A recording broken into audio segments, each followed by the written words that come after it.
Daily. Taste the Daily. Kalvakuntla కవితపై suspension వేటు వేసింది బీఆర్ఎస్ పార్టీ. దానికి సంబంధించి ఒక లేఖను విడుదల చేసింది. పార్టీ నుంచి సస్పెండ్ చేస్తూ లేఖ విడుదల చేసింది. ఆ లేఖని ఇప్పుడు మనం చూస్తున్నాం క్లియర్గా. భారత రాష్ట్ర సమితి పేరుతో ఈ లేఖ వచ్చింది. పార్టీ ఎమ్మెల్సీ శ్రీమతి కె కవిత ఇటీవలి కాలంలో ప్రవర్తిస్తున్న తీరుతెన్నులు, కొనసాగిస్తున్న పార్టీ వ్యతిరేక కార్యకలాపాలు బీఆర్ఎస్ పార్టీకి నష్టం కలిగించే రీతిలో ఉన్నందున పార్టీ అధిష్టానం ఈ విషయాన్ని తీవ్రంగా పరిగణిస్తోంది.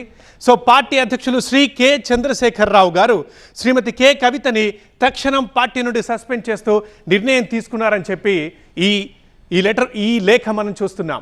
ఎస్, ఇది ఇప్పుడు సంచలనం అని చెప్పుకోవాలి. ఎందుకనంటే ఇది ఊహించిందే అయినా కొన్ని పార్టీ వ్యతిరేక కార్యకలాపాలు చేస్తున్న మనుషుల్ని పార్టీ సస్పెన్షన్ వేటు వేస్తోంది లేదా బహిష్కరణ చేస్తుంది అని అనుకున్నా కూడా సొంత కూతుర్ని సస్పెండ్ చేస్తారా, బహిష్కరిస్తారా, ఆమెపై యాక్షన్ తీసుకుంటారా, ఒకవేళ ఆ యాక్షన్ తీసుకుంటే గనక ఆ పార్టీకి నష్టం కలిగించదా? ఇట్లాంటి చర్చలు ఎన్నో జరిగాయి. కానీ ఖచ్చితంగా నిర్ణయం అయిపోయిందన్నట్లుగానే మనకు ఉదయం నుంచి ఆ వార్తలు ఉన్నాయి. ఎందుకంటే నిన్న సాయంత్రం నుంచి ఫామ్ హౌస్లో కూర్చున్నారు. నిన్న సాయంత్రం నుంచి చర్చలు జరుగుతూనే ఉన్నాయి.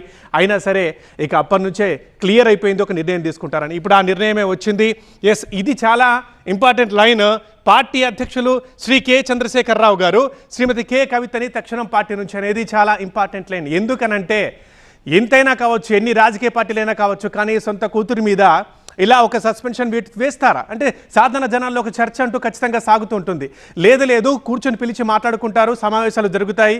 సరే, ఎవరో ఒకరు కోపానికి వస్తారో లేదా అలకలు వస్తాయి, సో బుజ్జగించుకుంటారు, ఆ తర్వాత అయిపోతుందని చెప్పేసి అనుకుంటారు. కానీ ఈ క్రమంలో ఇక్కడ దాకా వస్తుందని మాత్రం ఎవరు ఊహించలేదు.